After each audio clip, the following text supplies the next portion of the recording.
Salut toi. Alors aujourd'hui, j'aimerais parler J'aimerais parler encore une fois des hauts potentiels évidemment, mais surtout des caractéristiques du haut potentiel, parce que c'est vrai que j'ai jamais repris ce genre de base ici sur cette chaîne. J'ai jamais dit ce que c'était qu'un haut potentiel à proprement parler, et surtout quelles étaient les caractéristiques principales. Donc, un haut potentiel, c'est quoi? Auparavant, on parlait des surdoués, il y a très longtemps. Je sais pas quand, en tout cas, moi, quand j'ai passé mon test de QI, j'avais 6 ans, et donc c'était il y a plus de 20 ans, et on parlait encore de surdoués. On parle plus de surdoué maintenant, même si j'utilise encore ce mot parce que c'est encore là dans la culture populaire classique.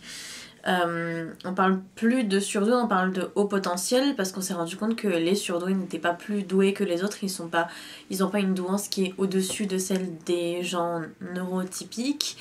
Ils ont une douance qui est différente et une intelligence qui est différente.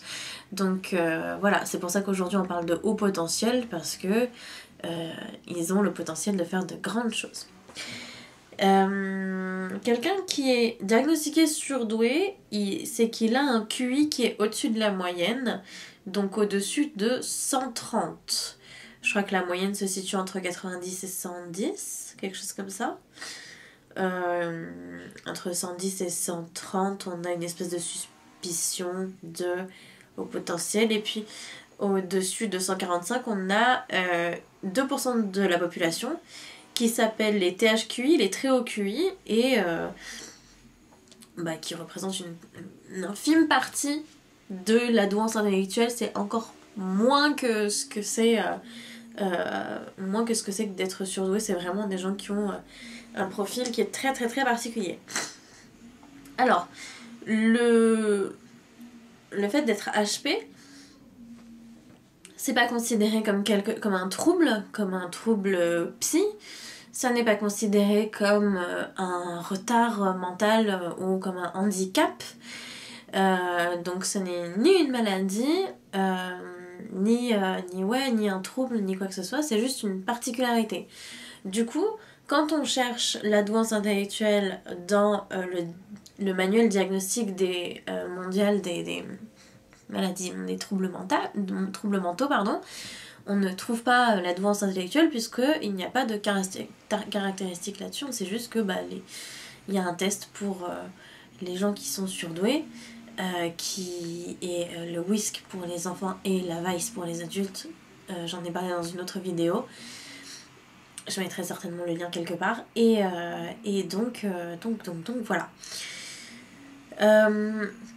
Donc je suis allée regarder sur internet un petit peu les caractéristiques des hauts potentiels selon certains sites. Donc là, par exemple, je suis allée sur avance-toi.be, donc un site belge. Plus que l'intelligence difficile à définir, ce sont les caractéristiques suivantes qui dépeignent le mieux les adultes HP. Attention, il n'est pas indispensable qu'elles soient toutes présentes. Donc on a, premièrement, l'hypersensibilité extrêmement susceptible. Donc oui, c'est quelque chose qu'on retrouve très souvent dans la description des HP, des hauts potentiels. C'est qu'il y a une hypersensibilité émotionnelle. Donc là, ils disent que c'est des gens qui sont très susceptibles. Je dirais pas jusque là, je dirais juste que la plupart des gens qui sont surdoués, et ça n'est pas une règle générale, hein, c'est quelque chose que je donne comme ça c'est une remarque, tout simplement. La plupart des gens qui sont surdoués, ils ont... donc, je parle souvent du profil intellectuel de quelqu'un. Il y a plusieurs formes d'intelligence. Il y a l'intelligence logico-mathématique, l'intelligence pratique, la rapidité d'exécution, etc., etc. Et puis, il y a l'intelligence émotionnelle.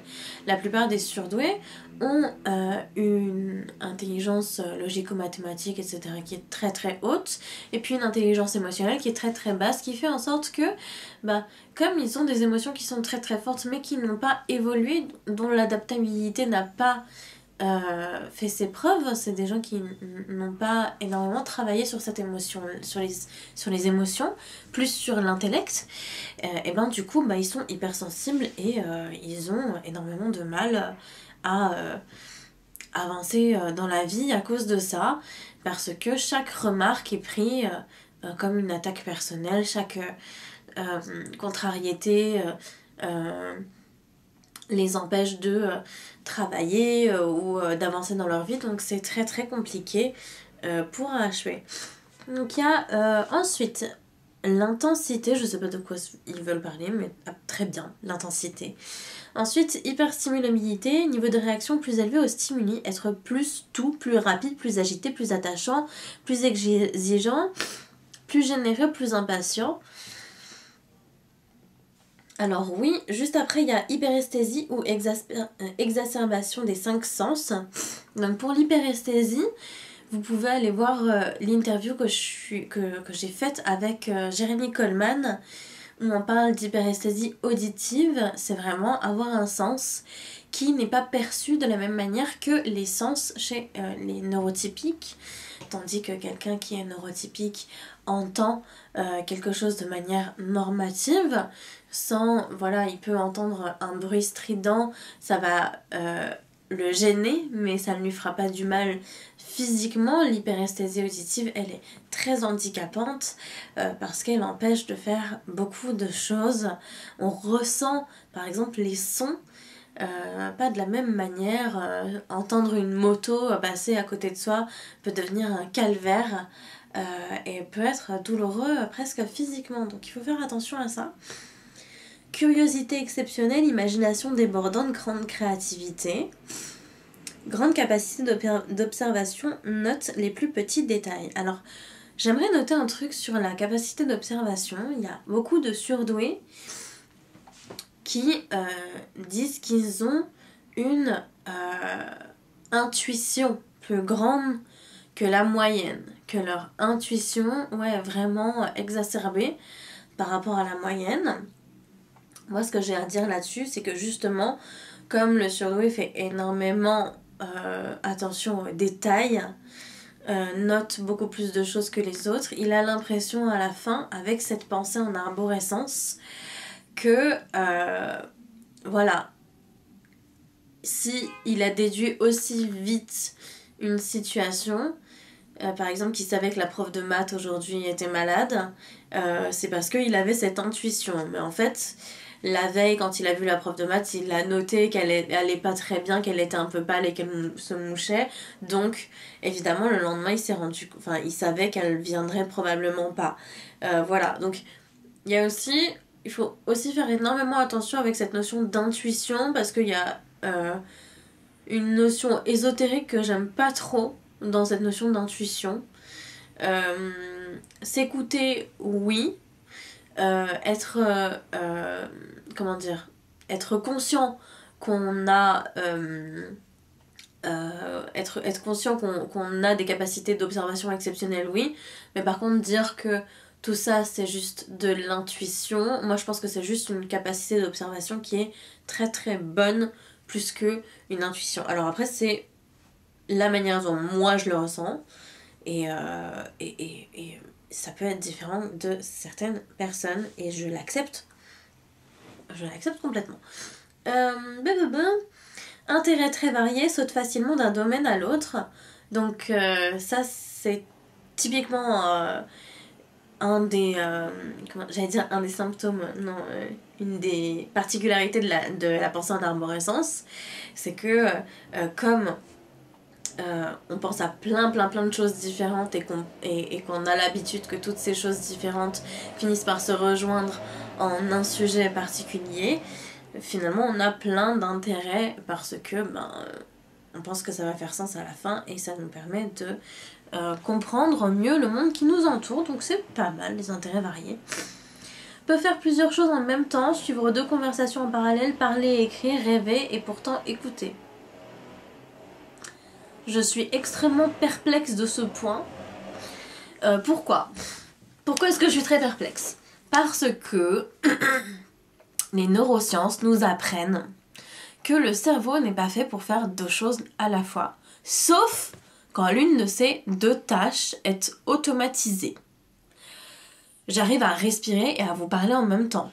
Pourquoi? Parce que il y a une des deux tâches qui est automatisée. Ma respiration, c'est quelque chose qui est automatisé. Bien sûr, je peux porter une attention particulière à ma respiration, mais bien évidemment, je n'ai pas besoin d'être consciente pour respirer, sinon je mourrais dans mon sommeil et ça serait pas cool du tout. Donc,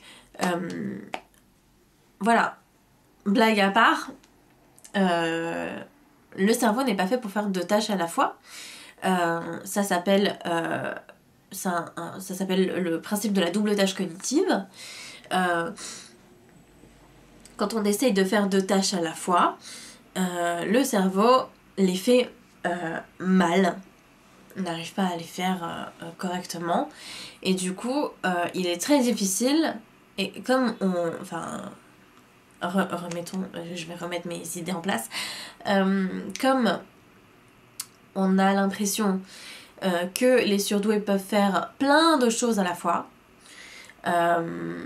et bien du coup ils n'apprennent jamais à se focaliser sur une seule tâche et ils laissent tomber très très vite les projets qu'ils ont au bout de quelques semaines, parce que il y a plus cette nouveauté et cet intérêt intellectuel, ce défi qui est là. Et du coup, ils passent à autre chose et ils sont bons en tout et sans jamais être experts en quelque chose. Donc c'est assez dangereux de dire qu'ils peuvent faire plusieurs choses à la fois. Je pense que non, personne ne peut faire plusieurs choses à la fois. C'est d'ailleurs une légende de dire que les femmes savent faire deux choses à la fois et les hommes non. Personne ne peut. C'est le principe de la double tâche cognitive. Et d'ailleurs, on l'utilise beaucoup dans plein de choses différentes. Par exemple, dans l'hypnose, on fait en sorte que quelqu'un se focalise sur un point pour ensuite lui donner des suggestions hypnotiques. Ça marche très très bien. Ou même on demande aux enfants de se focaliser sur leurs jeux vidéo pendant qu'on leur fait des prises de sang. Ça marche très bien aussi. C'est le principe de la double tâche cognitive, c'est comme ça que le cerveau marche. Donc non, je suis pas trop d'accord. Les HP généralement ne peuvent pas faire plusieurs choses à la fois, pas plus que les autres en tout cas. Ensuite, recherche la compagnie des personnes plus âgées. Oui, certainement. C'est certainement parce que il y a une plus grande stimulation intellectuelle avec quelqu'un qui a plus d'expérience dans la vie. Donc ça me paraît pas déconnant, ça, par contre. Capacité d'attention, persévérance, forte si l'intérêt y est, faible voire nul sinon. Ça c'est un peu tout le monde, hein, je veux dire, c'est particulièrement vrai pour les HP, c'est encore plus particulièrement vrai chez les TDAH, donc ceux qui ont un trouble du déficit de l'attention hyperactivité, autrement appelés les hyperactifs. Ces gens-là, les personnes qui ont un TDA, généralement on dit qu'ils ont une très faible capacité d'attention, alors que c'est faux. Quand ils sont intéressés par quelque chose, ils peuvent rester focalisés dessus pendant des heures entières, mais tout le reste ils n'y arrivent pas. Et d'ailleurs chez les hyperactifs, ce qui est le plus dangereux, le plus embêtant dans la partie moindre, plus dangereux dans la partie plus,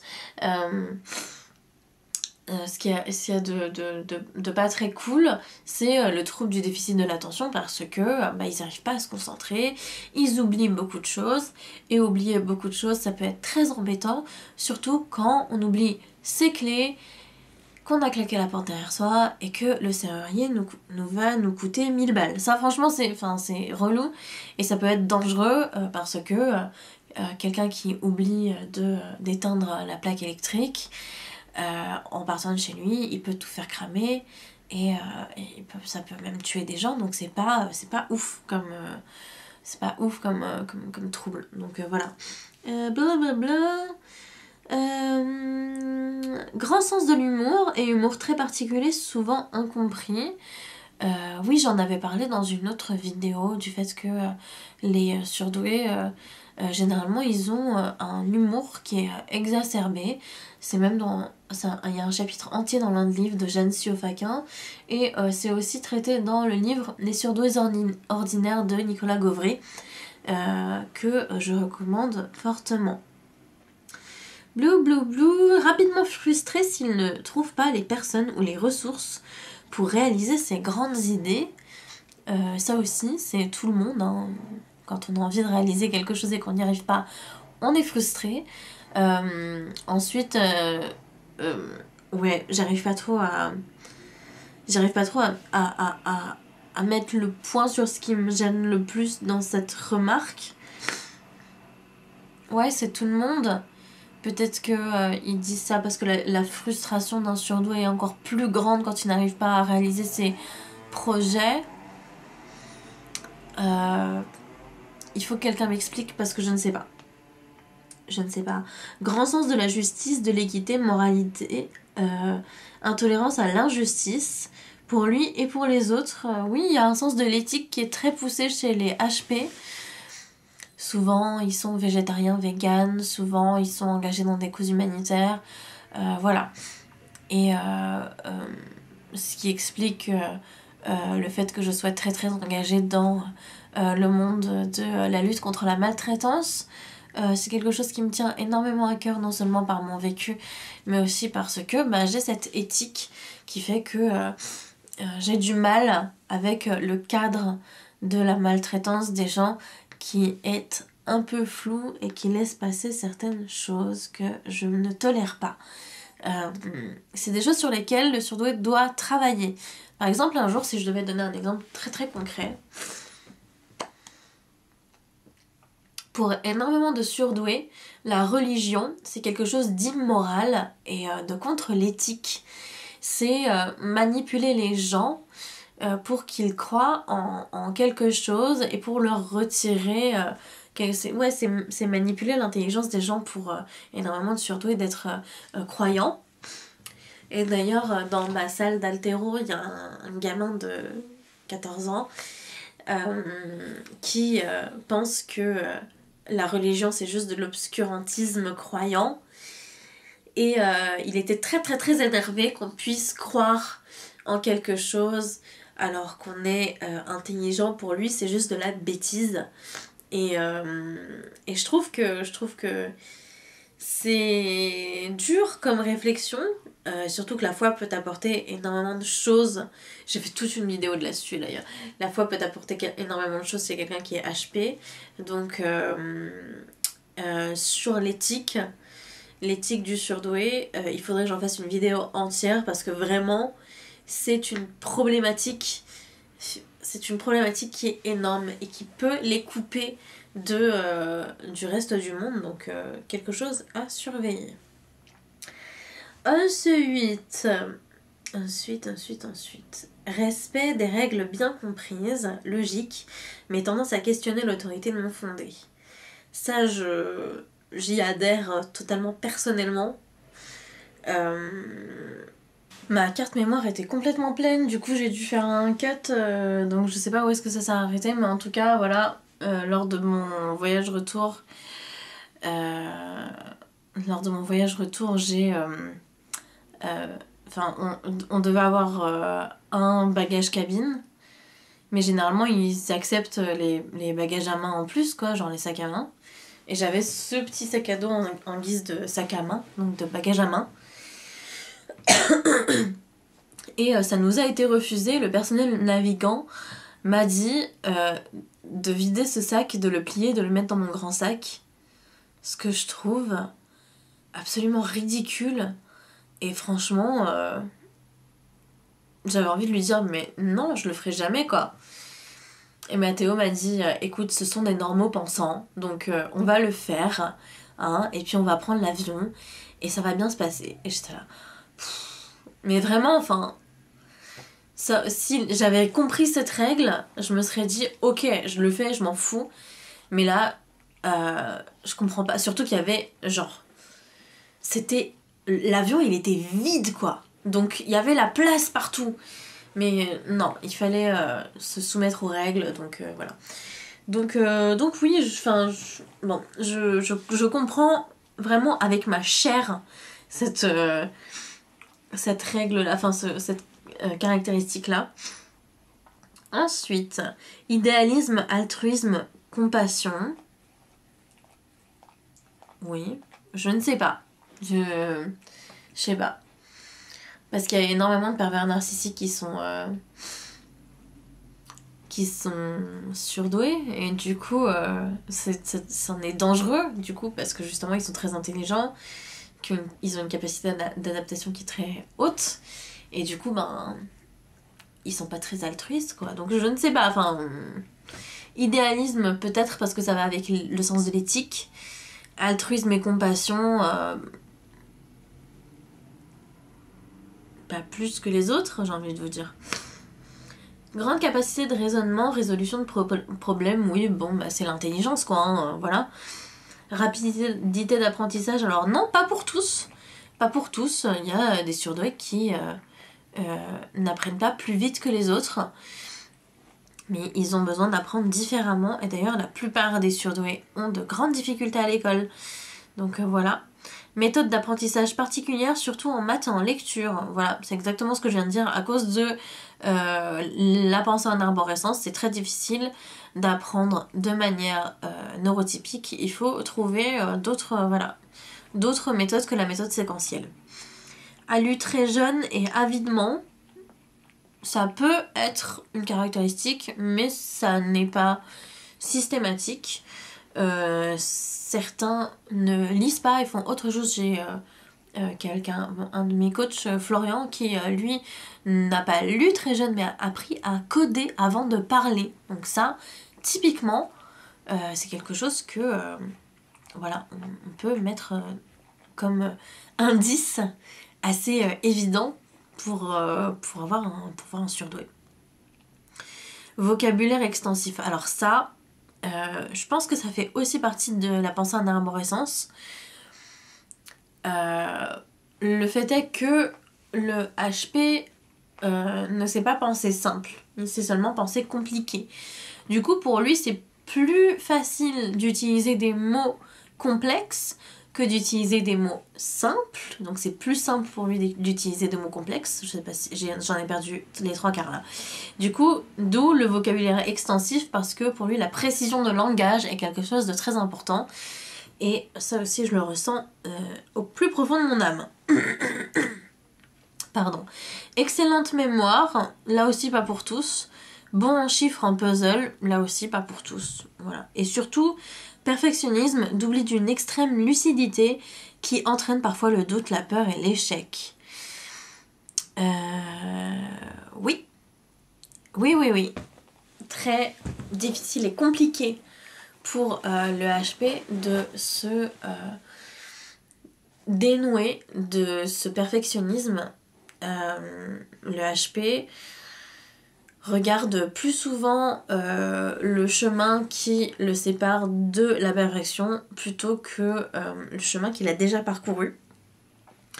Et c'est très compliqué parce que il n'arrive pas à aller au-delà. Pour lui, réussir est quelque chose de très difficile et de pas souvent gratifiant à cause de cette recherche de la perfection. Donc c'est très très très compliqué pour lui.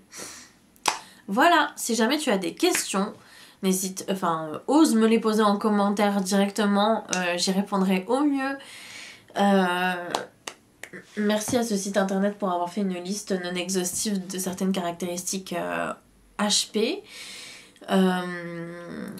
Si jamais tu as besoin de plus de détails, je suis joignable absolument partout sur Facebook, Instagram, partout. Et je me ferai un plaisir de répondre à toutes ces questions. Voilà. Allez, bisous!